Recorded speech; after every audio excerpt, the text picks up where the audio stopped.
Muy buenos días a todas y a todos ustedes. Gracias por acompañarnos. Reciban un cordial saludo por nuestra presidenta de la Comisión de Derechos Humanos del Estado de México, la maestra Mirna García Morón. La Comisión de Derechos Humanos del Estado de México, a través del Instituto de Investigación y Formación de Derechos Humanos, realiza la actividad llamada Miércoles de Publicaciones. El día de hoy presentaremos la colección de libros Tus derechos en prisión y tus obligaciones en prisión, los cuales los encontrarán para consulta y descarga gratuita en la página de la CODEM y en los códigos QR de los separadores que estaban en sus lugares. Para este evento nos acompaña la maestra Gabriela Alejandra Sosa Silva, directora de Tus derechos en y tus obligaciones en e integrante de la segunda Visitaduría General de la Comisión de Derechos Humanos del Estado de México.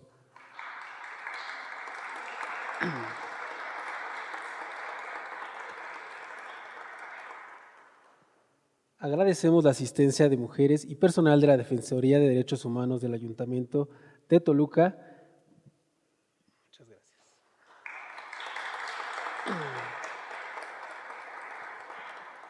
Para dar inicio a este evento, la maestra Gabriela Alejandra Sosa Silva nos dará un breve mensaje. Buenos días a todas, a todos y a todes. Es un gusto para mí estar el día de hoy con ustedes esta mañana para presentar esta colección de libros que se llaman Tus derechos en y tus obligaciones en. ¿Qué es lo que buscan estas colecciones? Tus obligaciones es una publicación dirigida particularmente a las personas servidoras públicas para que conozcan cómo debe ser su actuar o cuáles son los parámetros mínimos que tendríamos que observar cuando interactuamos con las personas. Y Tus derechos son una publicación que se enfoca particularmente en enseñarle a las personas en qué consisten sus derechos. Ustedes saben, y la maestra Mirna ha referido muchas ocasiones, que lo más importante es que las personas puedan apropiarse de sus derechos, es decir, hacerlos suyos. ¿Para qué? Para que podamos exigirlos ante las instancias con los mecanismos que tenemos ya previstos en nuestro marco jurídico. Esto para ella es muy importante, es decir, convertirnos en los propios protagonistas de la defensa de nuestros derechos. Estos libros son lo que buscan, son muy amigables, los textos ahorita, como ustedes podrán ver en algunas publicaciones que ya tenemos impresas, buscan particularmente en 5 páginas, más o menos 5 a 7 cuartillas, explicar de manera muy amigable y para todos, porque no todos somos abogados, porque no todos conocemos los lenguajes técnicos. Entonces, ¿qué es lo que buscamos? De manera sensible y amigable decirte a qué tienes derecho, o qué persona servidora pública, cómo debe hacerlo y en dónde y bajo qué parámetros y en qué consiste. Esta ocasión pues es un gusto para mí estar con la maestra Diana Jessica Figueroa Bringas, presidenta fundadora de Sonrisas Invisibles AC, la maestra Yesenia Velázquez Rodríguez, secretaria técnica de Sonrisas Invisibles AC, y por supuesto mi querida amiga Zuli, la defensora municipal del Ayuntamiento de Toluca.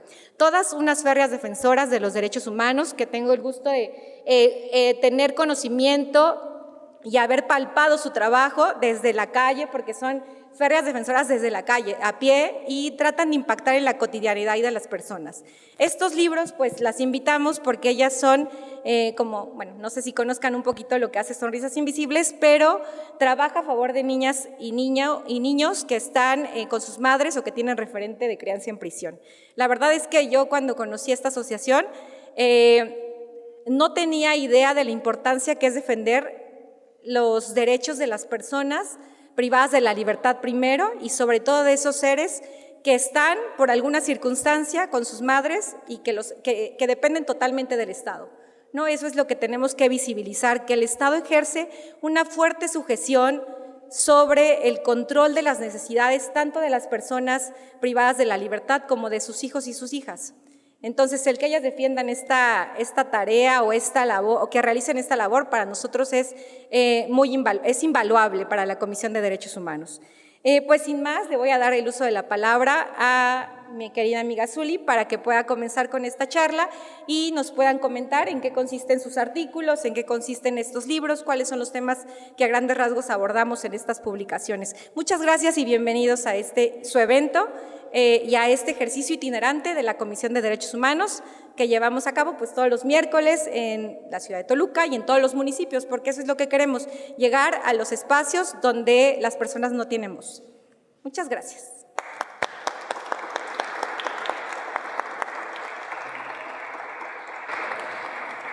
Muy buenos días a todas y a todos los presentes. Saludo con gran aprecio pues a mi querida amiga, la maestra Gabriela Alejandra Sosa Silva, directora de Tus Derechos y Obligaciones en, asimismo, como ya se mencionó, integrante de la segunda Visitaduría General de la Comisión de Derechos Humanos del Estado de México. Y por supuesto a nuestros destacados ponentes, la maestra Diana Jessica Figueroa Bringas, que también es una gran amiga, gran aliada, igual que mi querida maestra Yesenia Velázquez Rodríguez, y el día de hoy pues nos va a ser muy fructífero escucharlas y sobre todo, como ya lo mencionó la maestra Gaby, saber y escucharlas sobre toda la experiencia que tienen en materia de las personas privadas de su libertad y todo lo del sistema penitenciario.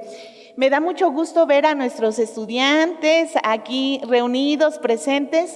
Los estábamos esperando con mucha alegría e ilusión de que escuchen estos temas transversales y torales en la tutela y promoción de los derechos humanos de las personas privadas de su libertad.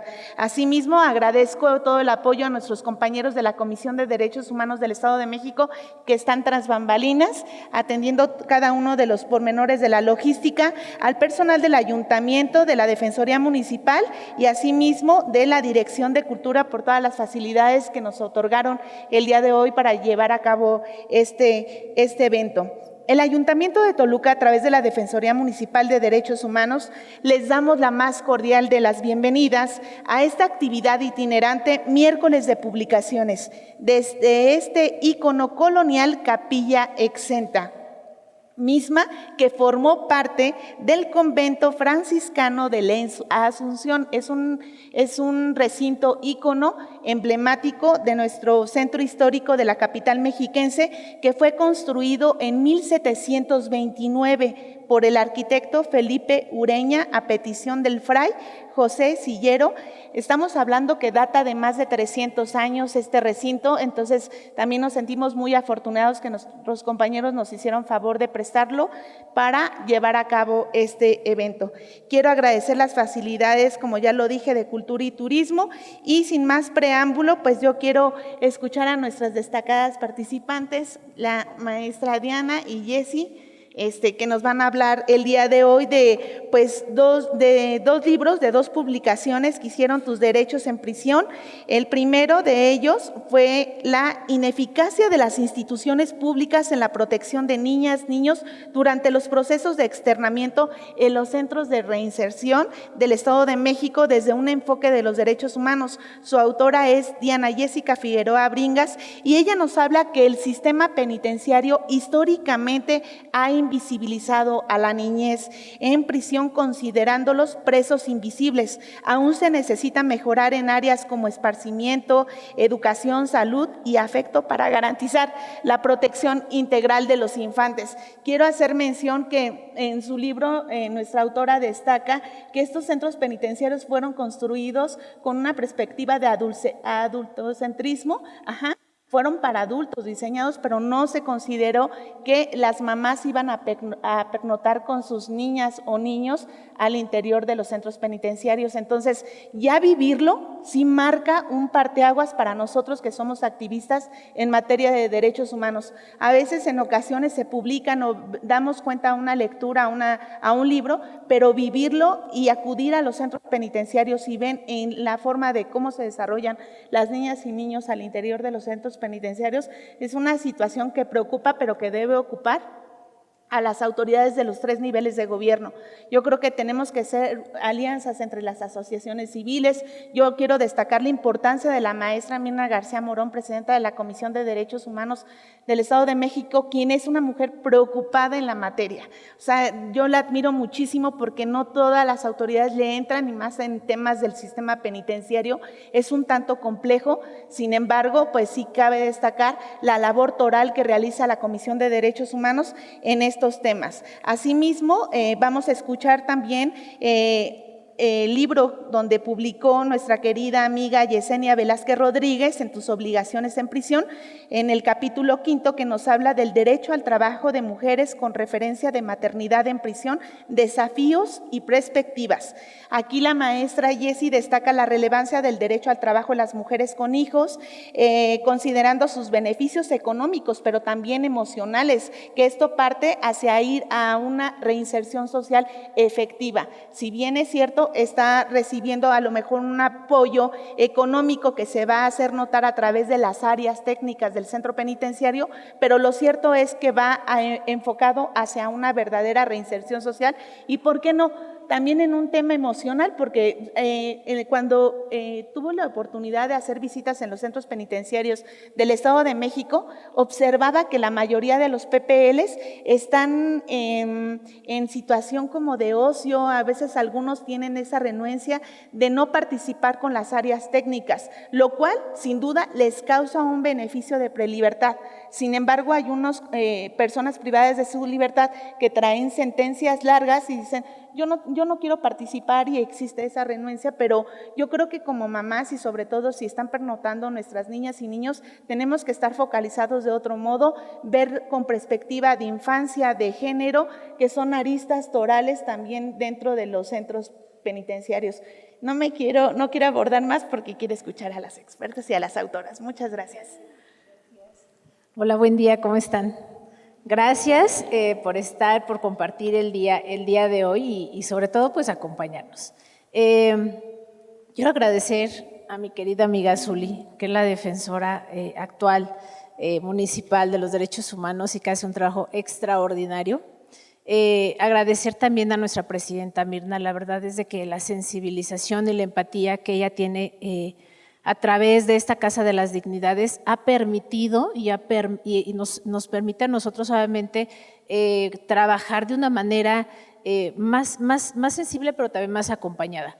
A mi querida Gaby Sosa, porque ella hace un trabajo excepcional en estas publicaciones y pues bueno, aquí de la mano con Yesenia en la asociación, pues creamos estos dos pequeños capítulos del libro y que nos permite de alguna otra manera visibilizar un poco del trabajo que nosotros hacemos en la asociación. Nosotros pues trabajamos ya desde hace unos años con Sonrisas Invisibles. Empezamos precisamente con este tema tan importante y con tanta necesidad de ser platicado. Siempre decimos, lo que no se visibiliza no está, no se escucha, no se da el espacio. Entonces, estas pequeñas infancias que nosotros empezamos, todavía antes de que fuera la reforma de la Ley Nacional de Ejecución Penal, todavía nosotros tuvimos la oportunidad de trabajar con niños y niñas hasta todavía de 6, 7 años, ¿no? O sea, que ya iban para la primaria. Y que toda la primera infancia, esta famosa primera infancia, este tema tan relevante, que es donde se tiene que procurar y se tiene que cuidar de una manera eficaz y eficiente la evolución, la estadía, la convivencia y todas las líneas que pudiéramos platicar sobre las infancias. Posteriormente empezamos ya con esta reforma y empezó los procesos de externamiento.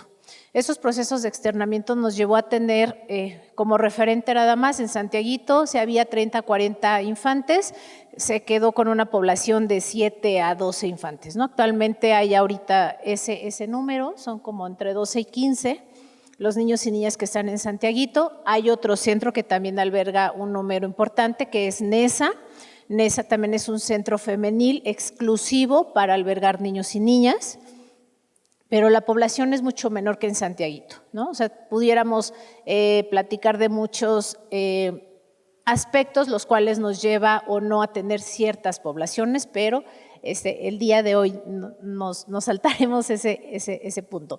En esta publicación tratamos nosotros precisamente de abordar la necesidad de observar los procesos de externamiento, pero no solo por las instituciones públicas, también por las ONGs y por otros entes o agentes de cambio que socialmente pues permean el sistema penitenciario. De ahí nosotras a través de la investigación que se realizó a través de la Asociación Sonrisas Invisibles, pues nos dimos cuenta de algunas áreas de oportunidad. Nuestro objetivo no es exhibir ni mucho menos el trabajo de otras instituciones y tampoco criticar en sí a un sistema penitenciario que tiene también muchas áreas de oportunidad. Hay otros factores que también permean estas ineficacias dentro de estos procesos. Nos dimos cuenta que teníamos que hacer también unas sugerencias a los cambios para poder mejorar los procesos de externamiento. Y empezábamos con una pregunta, y creo que era lo que nos llevaba a definir qué era lo que estábamos haciendo como AC, y era decir, ¿tienen o no tienen que estar los niños y las niñas viviendo dentro de las prisiones? ¿No? Esa sería como la pregunta que a todos nos causaba la necesidad de atender estos procesos. Y la otra era si realmente era correcto generalizar que a los 3 años estas infancias tenían que forzosamente ser separadas de sus madres en prisión. Y la tercera era decir, ¿cómo vamos a ponderar el derecho de la mujer a ser madre o el derecho de las infancias a una primera infancia y el interés superior de las infancias? Entonces, ahí es donde hay una ponderación de derechos humanos, aparte de ser considerados 2 grupos vulnerables, ¿no? Entonces, de ahí partíamos de estas 3 preguntas. Las sugerencias que nosotros hacemos al final de este pequeño capítulo era precisamente determinar y hacer una evaluación infante por infante. Si era niña, a ver, si es Melanie Gutiérrez Pérez, a ver, ¿cuál es la condición de Melanie dentro de prisión? Ella tiene sí la necesidad, pero sí tenía también las condiciones para ser externada y ser separada de su mamá. Entonces, es importante que cada caso sea analizado. Por eso les digo yo, no es una pregunta que tenga una respuesta de sí o un no. Tiene que ser un trabajo, obviamente interinstitucional, donde entren las perspectivas de infancia, donde entran las perspectivas de género, donde entra la perspectiva en derechos humanos y muchas otras más. Teníamos que obviamente analizar, y así tiene que ser, se tiene que analizar caso por caso. Otra condición era, ¿realmente es correcto que a los 3 años, digamos, se separan? A mí no me interesa cuál es la condición, si hay una situación fuera, si están esperando, estoy poniendo un ejemplo, ¿no? Si están esperando a Melanie ya en la puerta y va a tener aparte un acompañamiento y tuvo un proceso para el externamiento y separación con la mamá. O sea, son temas bien complicados. Más allá de lo que nosotros veíamos dentro de los centros penitenciarios, si estaban bien o no atendidos dentro de esta primera infancia, era también pues definir cuáles eran las condiciones en las cuales iba a desarrollar fuera de prisión. Al final, ustedes saben cómo permea al niño o a la niña estar viviendo en prisión. Hay estudios que dicen que el hecho de que los niños y niñas crezcan en prisión tienen el mismo impacto emocional, mental, psicológico, etcétera, como si hubieran sido niños que estuvieron en un territorio de guerra, ¿no? Entonces, o sea, imagínense cómo impacta estar viviendo dentro de prisión. Bien lo decía Zuli, al final las prisiones fueron creadas y fueron diseñadas para albergar hombres, ¿no? En ese punto. Entonces, más allá de meternos en temas de feminismo y más, es realmente eso, también identificar que las prisiones no están hechas para albergar infancias. Muy bueno, si no mujeres, mucho menos infancias. Se han hecho trabajos muy relevantes y las han hecho las organizaciones no gubernamentales respecto al albergamiento de las infancias. ¿Se han mejorado las condiciones? Sí, mucho. Ha habido recomendaciones bien importantes de la Comisión de Derechos Humanos, las cuales han permitido que se tenga una mejor estancia de las infancias en los centros preventivos, sí, también, ¿no? Desde del no acompañamiento a las áreas de visita conyugal, etcétera, etcétera, ¿no? O sea, yo creo que es de las más relevantes y las más importantes. Ahora, ¿qué pasa? Como bien lo decía Gaby, el trabajo de campo pues es distinto. Una ONG, nosotros al final nos consideramos como mediadoras entre la institución y el grupo vulnerable. Somos esta media donde creamos esa comunicación, ese canal de comunicación en cuanto a la necesidad y qué es lo que se tiene y qué acciones podrían implementarse. Hacemos sugerencias, sí, muchísimas. Actuamos tratando también la cuestión de nada más de donación y de tratar de dignificar un poquito la estancia, también lo hacemos, ¿no? O sea, todo es un trabajo en conjunto, pero no lo hacemos solas. Esta ONG se mantiene, se trabaja con el apoyo de todos ustedes, ¿no? Porque al final la sociedad es quien nos permite seguir trabajando a favor de estos grupos y que nos da la confianza de que nosotros seamos al final la cara, pero todo el apoyo es una sociedad en general. De ahí, bueno, les cuento nada más como ya para ir cerrando, qué casos o qué es lo que nosotros trabajamos y por qué decidimos que era tan importante los procesos de externamiento. Hay muchas otras instituciones académicas, públicas que están haciendo su chamba, que bien la Procuraduría de la Defensa de Niños, Niñas y Adolescentes se creó un protocolo no hace mucho con la procuradora que salió, se me olvidó ahorita su nombre, Cristel. Ella hizo un protocolo bien interesante, se está creando un protocolo también en la Universidad Autónoma del Estado de México. El trabajo en todos los espacios de cualquier trinchera es bien recibido y bien válido y bien importante. Entonces, bueno, nosotros nos dimos cuenta, como nosotros les comentábamos, y es un caso bien específico que les voy a contar, con una niña que ya en externamiento hicimos el acompañamiento, nosotros como ONG. ¿En qué consiste el acompañamiento? Por eso les digo, el proceso de externamiento es mucho más difícil que el proceso que están viviendo también dentro. Ya las externan juntas a la mamá y a la hija, tuvimos obviamente que hacer acompañamiento tanto de sacar hasta una INE, que le pidieron copias de todo el expediente, o sea, imagínense, o sea, a veces los trámites burocráticos de repente no miden también la capacidad económico-emocional de la persona que está requiriendo, ¿no?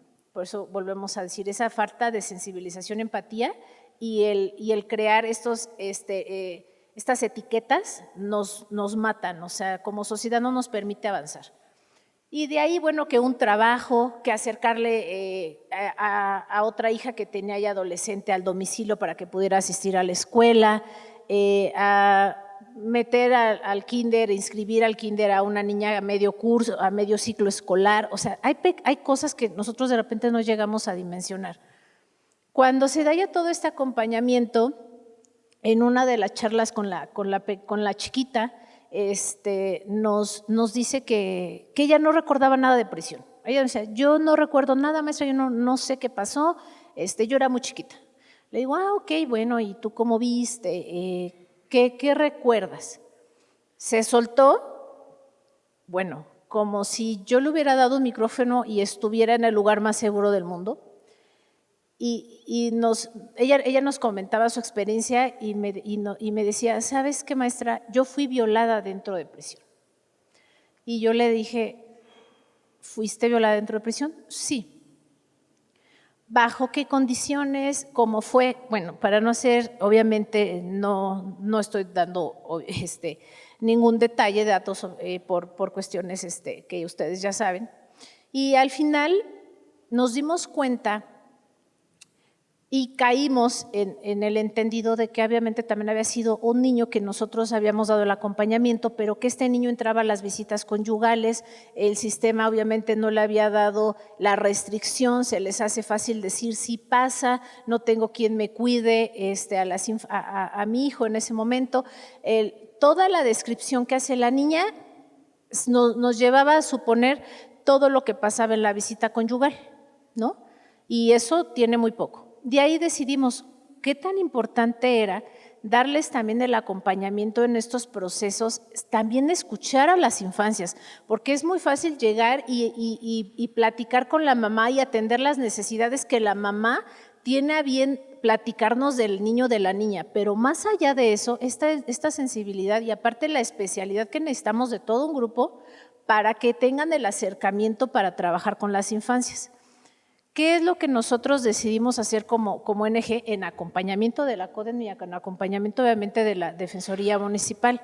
Darle seguimiento a estos niños. Ellos ya no están en prisión, Pero, ¿qué pasa con estos agentes de cambio llamados infancias que en un futuro se van a reincorporar a los tejidos sociales, familiares, escolares, etcétera, etcétera?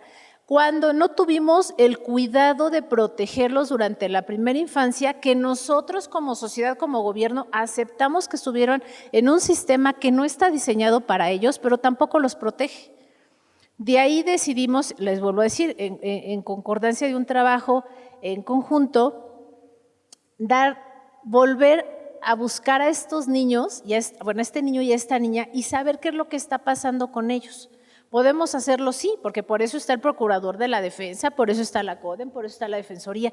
Entonces, este acompañamiento y decir, bueno, es un caso, probablemente es un caso de 20, pero no los 20 tienen esta misma situación, pero poder rescatar a estas dos infancias, que es un grupo vulnerable y que todavía les falta entrar a una adolescencia, donde también va a marcar su vida, de la adultez, ¿por qué no generar esta red de apoyo y esta red de acompañamiento y ver qué es lo que está pasando con estos niños ya en externamiento? Vuelvo a decir, muy distinto que estén dentro de prisión y muy distinto que ya estén en los tejidos sociales y en los tejidos familiares. Entonces, bueno, también eso es nuestra responsabilidad, no nada más decir, entro al centro, veo, checo, investigo, observo, ¿no? También, ¿qué pasa después? Y eso es parte del trabajo de Sonrisas Invisibles y del cual la verdad sí nos sentimos bien orgullosas, pero que también nos ha llevado tiempo entender qué es lo que se necesita o en qué áreas podemos ir apoyando y aportando, ¿no? Yo creo que yo me quedo hasta aquí, porque podría platicar 20,000 anécdotas más, pero le cedo la palabra a la maestra Yesenia.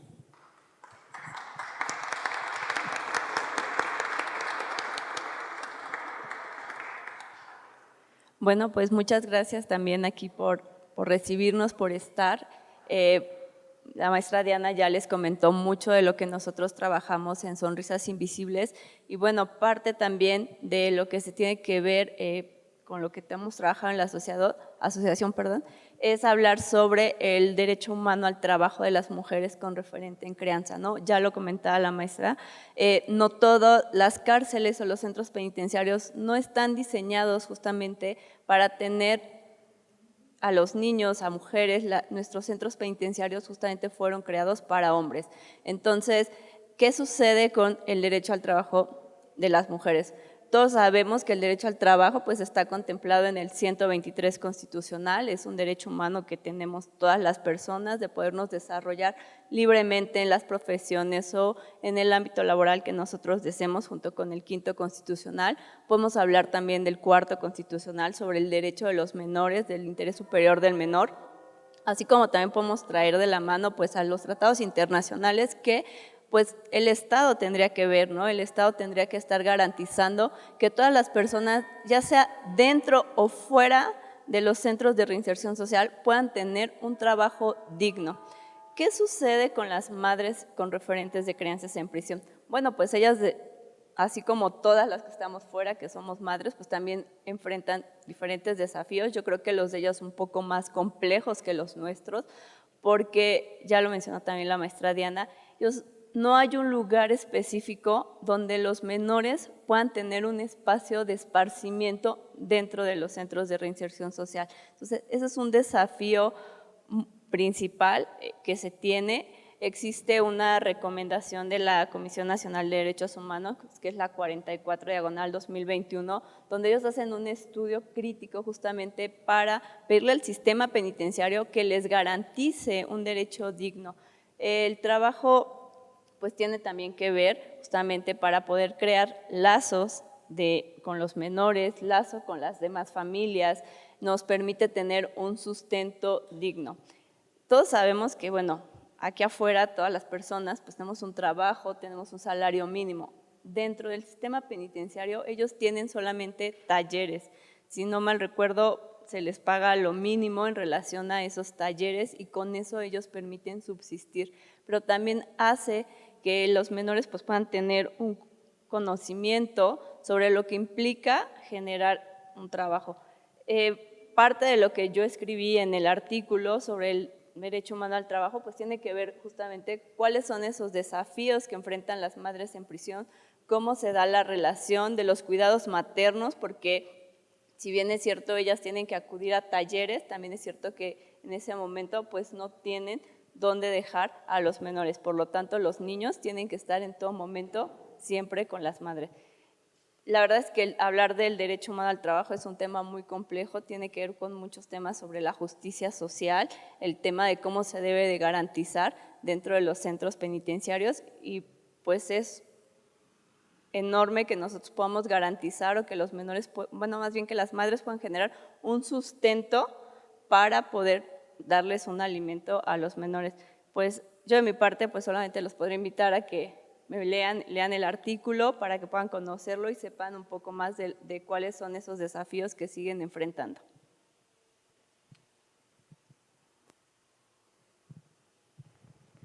Muchas gracias, maestra Yes, maestra Diana. La verdad es muy loable escuchar toda la labor que realizan y sobre todo que quedó plasmado en estos artículos que están publicados, en estos libros que ya referimos, por los que los invitamos que puedan leerlos, que puedan consultarlos. Todas las publicaciones que ya nos refería la maestra Gaby son temas torales muy interesantes, temas transversales, pero yo sí quiero agregar algunas cuestiones que destaco de nuestras queridas autoras sobre el proceso de externamiento, darle seguimiento. Creo que es un tema que le preocupa y ocupa a Sonrisas Invisibles, dar ese acompañamiento al exterior. Si bien es cierto, creo que la ley de ejecución penal señala que hasta los 3 años de edad pueden pernoctar con sus mamás al interior de los centros penitenciarios.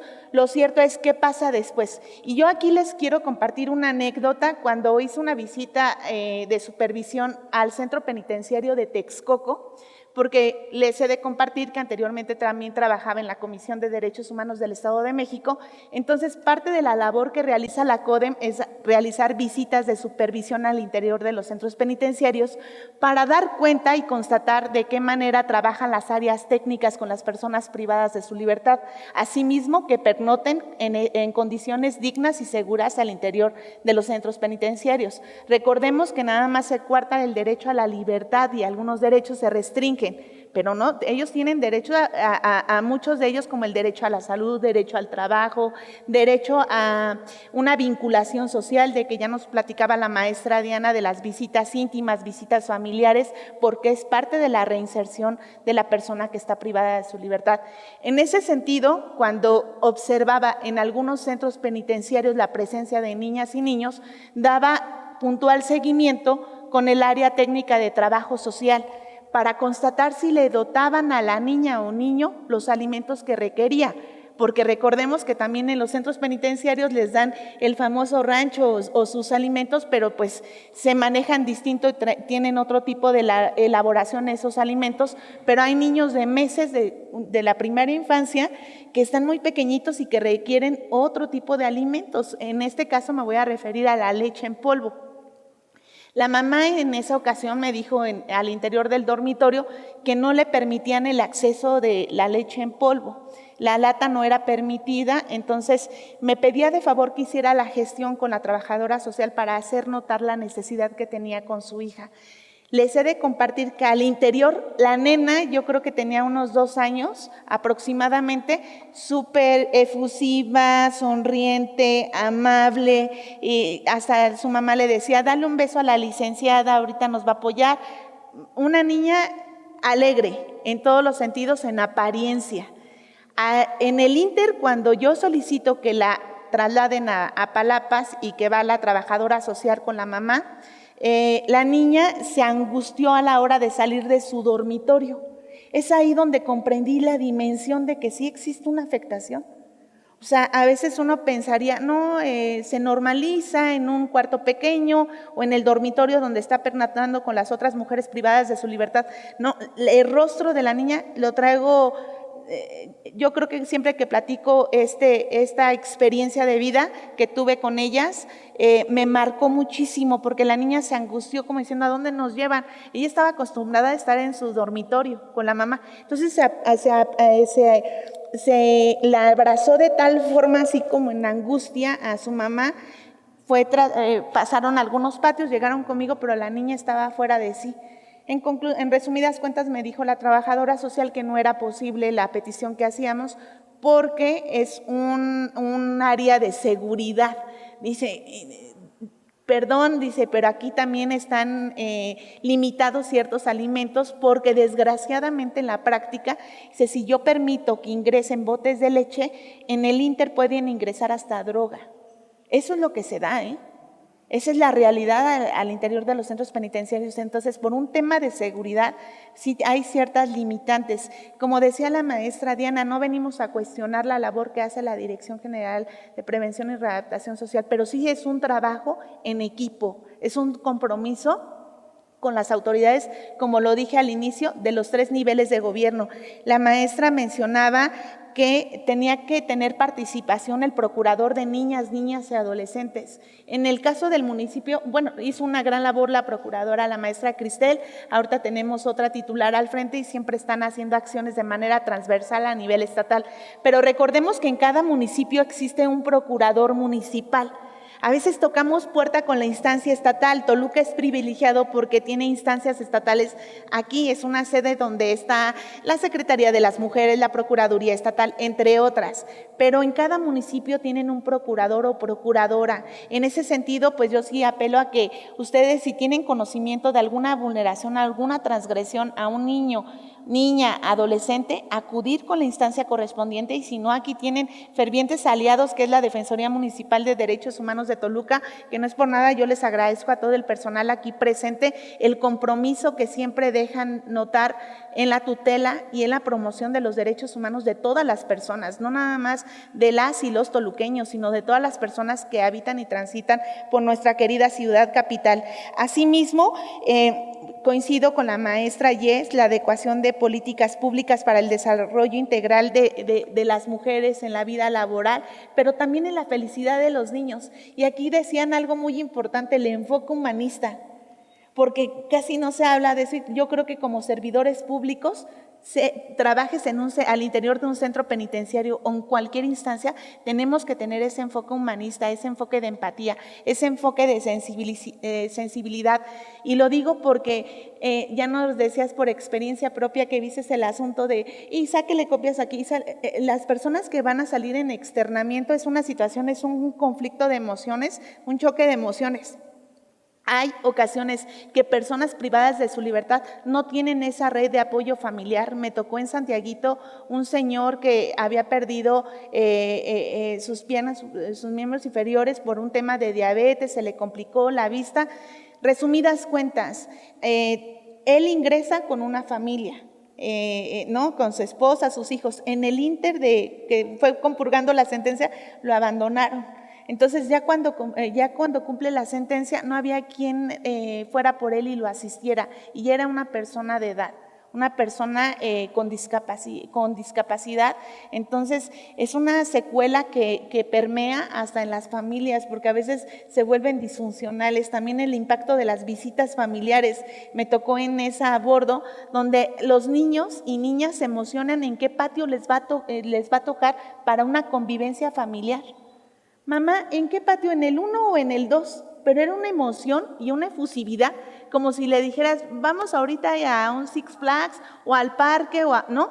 ¿En qué parque? Porque es un modus vivendi, es su día a día de fines de semana. Entonces, si hay una afectación en extrema potencia, por eso las personas especializadas, focalizadas en la tutela de las infancias, tenemos que asumir ese rol importante y toral para coadyuvar con la Comisión de Derechos Humanos del Estado de México, que es una instancia muy preocupada y ocupada, con asociaciones civiles que podemos mencionar muchas, pero ahorita tenemos a Sonrisas Invisibles, que ustedes han hecho una gran labor. La verdad, yo siempre las he admirado, pese a que ahorita estoy al frente como en la Defensoría Municipal, pero de tras bambalinas, desde mi comienzo en la materia de derechos humanos, siempre he admirado su trabajo, y ahorita estar sentada a la par de ustedes, de unas mujeres destacadas en la materia y preocupadas, pues es de suma importancia. No quiero extenderme más, quiero cederles el uso de la voz a ustedes, y si me permiten entraríamos a la sesión de preguntas y respuestas.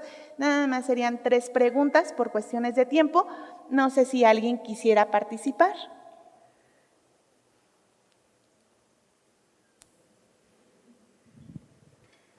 Adelante, adelante, sí, la escuchamos.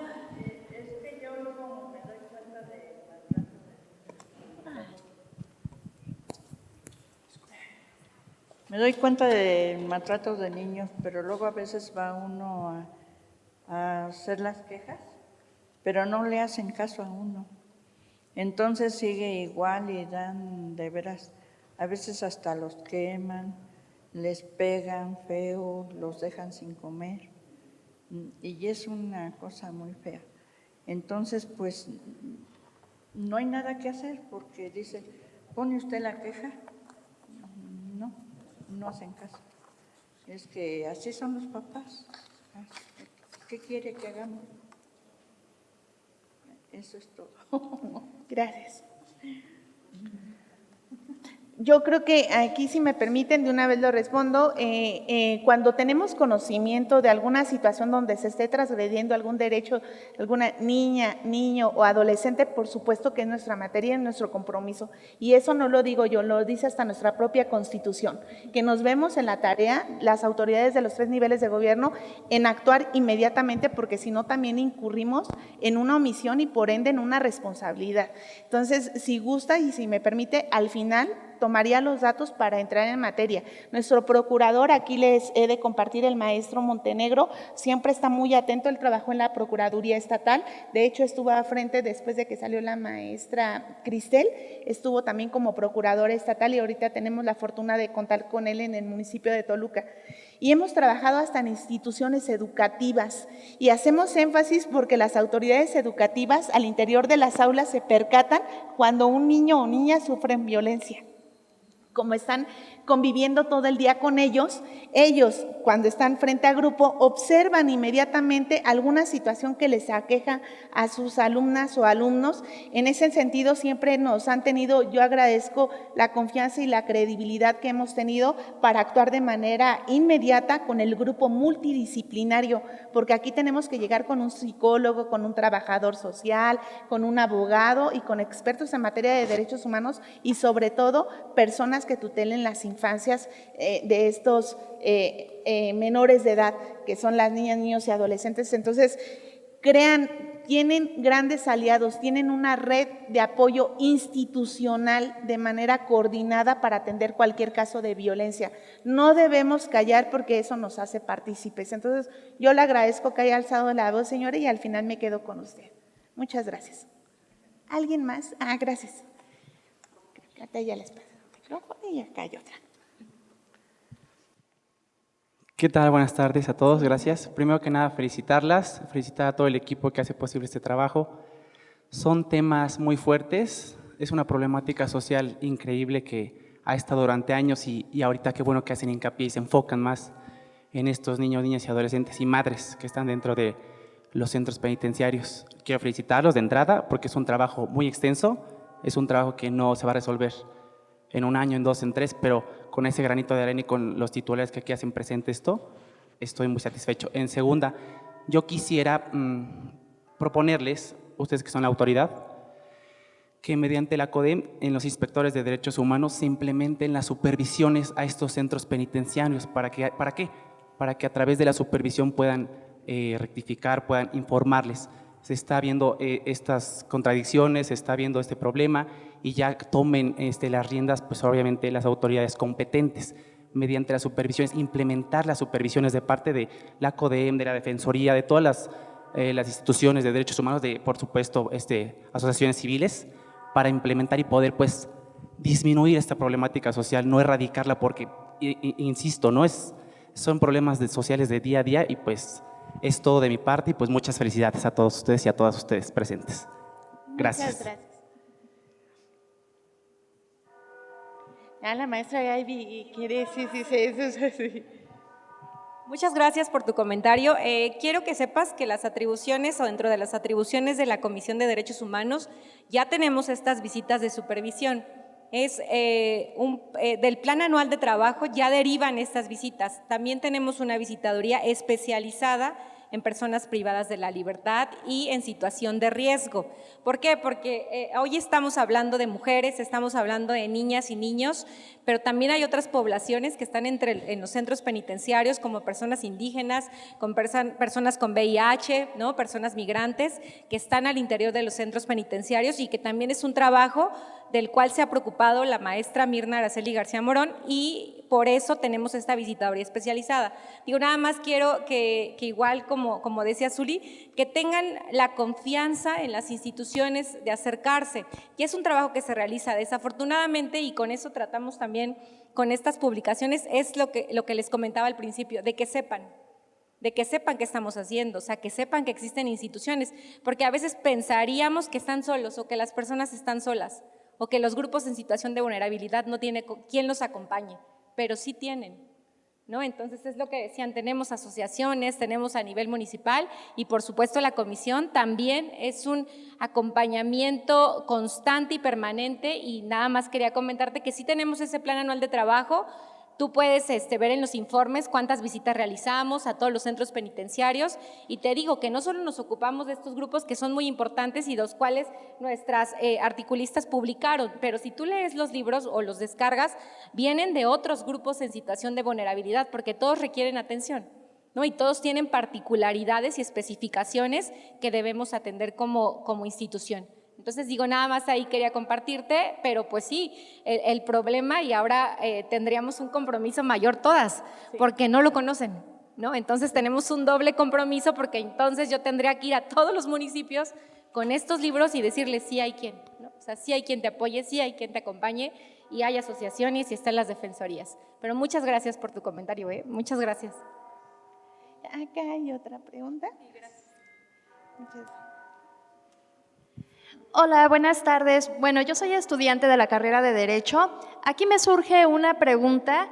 Bueno, mencionaron más que nada la maestra Diana de los niños de que están con los papás, bueno, más bien con la mamá, 3 años. Posteriormente, en esos 3 años, si su familia no es apta para tener a la menor, ¿qué procede ahí? ¿Se va a un DIF o se busca una red de apoyo para que pueda estar esa menor de edad con una familia resguardada? ¿Qué procede ahí? Gracias, Lupita. Como creo que no lo comenté, efectivamente, por eso la necesidad de observar los procesos de externamiento. Bien es cierto, y hay una línea real. Si los familiares no están de primera mano, o sea, no se pueden hacer cargo del niño, claro que entran las instituciones, ¿no? A bien la Procuraduría de la Defensa de Niños, Niñas y Adolescentes hace este acompañamiento junto con el DIF. El DIF decide, en compañía con el sistema penitenciario, estas tres instituciones, con quién es adecuado, apto, que la niña o la niña se quede en este tiempo en lo que probablemente se cumplan las sentencias y salga también la mamá o el papá. Lamentablemente en México estamos viendo un fenómeno, se llama familia criminógena. ¿Qué es lo que pasa? Está la mamá, está el papá, está la abuela, está el tío, está el primo, está el sobrino, el hermano, etcétera, etcétera. Esto le estamos llamando ahorita, entre comillas, familia criminógena. En el argot, mientras de lo que se decide cómo se le va a nombrar. Eso es lo que no ha permitido que estos procesos sean de éxito. Y les comentaba, por ejemplo, con el niño que nosotros ahora le estamos dando nuevamente el seguimiento, él se quedó con un familiar, con una tía. Esta tía pues no le dio el acompañamiento debido. Él nunca se pudo acoplar a una institución académica. Tuvo muchos problemas de actitud, de todo tipo, ¿no? Ya no se dio el acompañamiento psicológico, ¿no? Ni trabajo social, ni otras instituciones que tuvieron que haber estado. Ahora, ¿qué es lo que va a pasar con este niño que ya es preadolescente? Que ya está entrando a una etapa que también va a tomar decisiones, ¿no? Y recuerdo mucho en este infante, porque él siempre nos decía que él quería ser patrón y jefe de plaza y porque esa era la dinámica que él tenía, ¿me explicó? Él venía de una familia precisamente criminógena.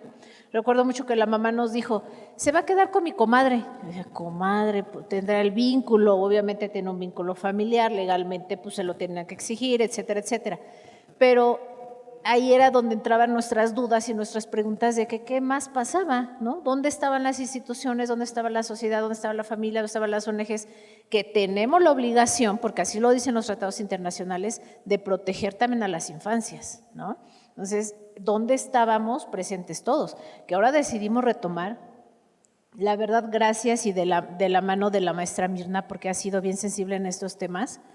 Entonces se han retomado estas situaciones en particular, por eso digo, la necesidad de los procesos de conocer niño, niña, uno a uno, sus necesidades, sus, no sé, todo lo que implica su cosmovisión, por decirlo así, pero para el buen desarrollo, más allá de esta primera infancia. Si esta primera infancia no la protegiste, viene la preadolescencia y viene la adolescencia, que ahí te encargo, ¿no? Quienes somos mamás.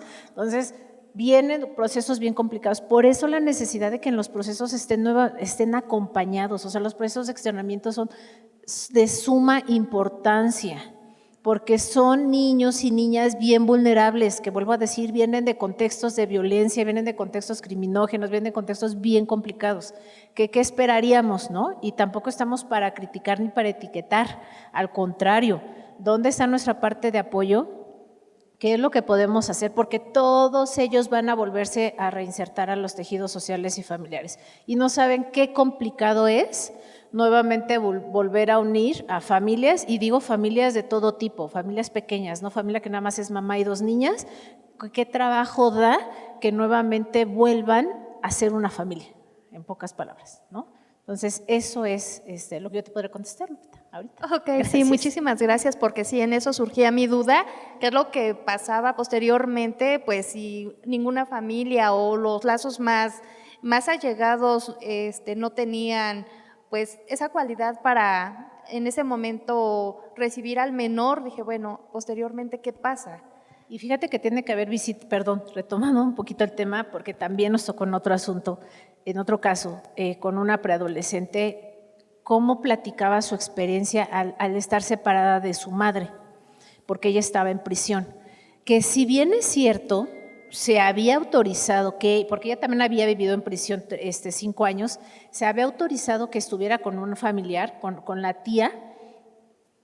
No saben ustedes cómo está marcada la ausencia y cómo está marcada la violencia, ¿no? Porque de detalles tan pequeños, recuerdo mucho cómo nos contó esta Fer, nos decía, cómo llegaba mi primo y le escupía mi sopa, ¿no? Porque yo era la que había llegado a permear, bueno, o sea, a impactar a una familia que ya estaba con una dinámica distinta y yo llegué, ¿no? Y ahorita ya ella es una preadolescente, pero no saben detalle a detalle todo lo que ella tiene. Imagínense psicológicamente cómo está afectada y está en preadolescencia y no se ha logrado, y de verdad que está trabajando con áreas expertos en psicología para esta huella de abandono, y no se ha logrado que tengan el vínculo mamá-hija, ¿no? Y ya lleva un trabajo de 1 año, que nosotros no vamos a quitar el dedo de renglón, ¿no? O sea, ahí va, tiene que ceder y tiene que lograr. Pero vuelvo a decir, imagínense, o sea, también la paciencia y todo el trabajo que se tiene que hacer. O sea, les estoy hablando de procesos, nosotros llevamos en acompañamiento de externamiento con esta familia como 3, 4 años ya, poquito antes de pandemia, y seguimos, ahí. O sea, imagínense también qué necesidad, o sea, qué tanto se necesita de estar al pendiente de cada caso, ¿no? Y que aparte te vuelves parte de la dinámica porque estás ahí presente, y si se necesita, y si ahora pasó, y etcétera, etcétera. O sea, como ONG estás ahí. Estás, bueno, estás porque tienes que estar.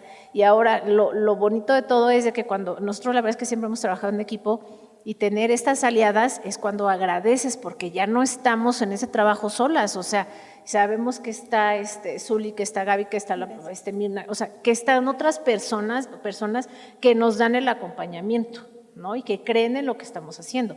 Pero vuelvo a decir, a lo mejor es un granito, bien lo decía, a lo mejor es un pequeño talento porque no estamos llevando los 40 casos que nosotros conocimos, estamos atendiendo 1, 2, 3, ¿no? Y vamos tratando de crecer, pero vuelvo a decir, esos niños, esas niñas que nosotros conocimos en prisión y que ustedes no saben en qué condiciones y también cómo se vulneran todos sus derechos, pero aparte cómo permean su desarrollo.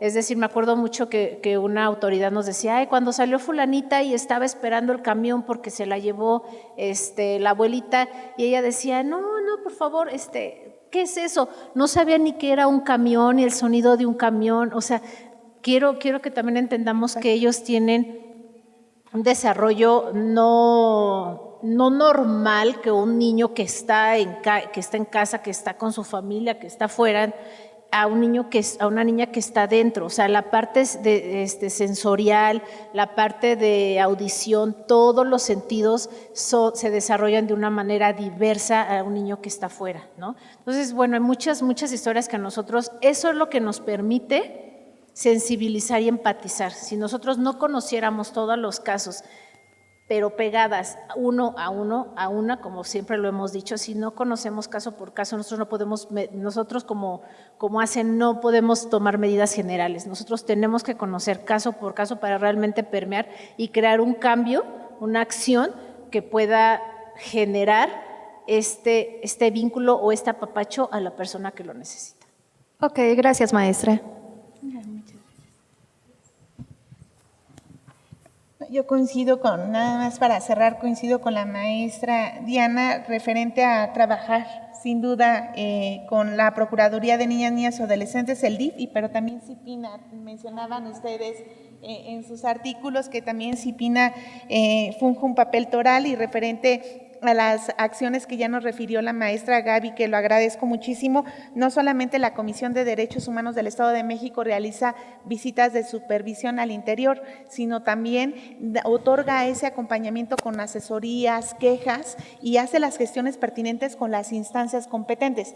Es decir, si alguien no tiene la solvencia económica para pagar un abogado, se hace una gestión con el Instituto de la Defensoría Pública, un tema de salud. En Santiaguito hubo un caso de una persona que tenía cáncer de mama, entonces se visibilizó su necesidad y se hizo una gestión con el ISEM, entre otras acciones. Entonces sí se trabaja de manera integral y yo los invito amablemente a que consulten la página de la Comisión de Derechos Humanos del Estado de México.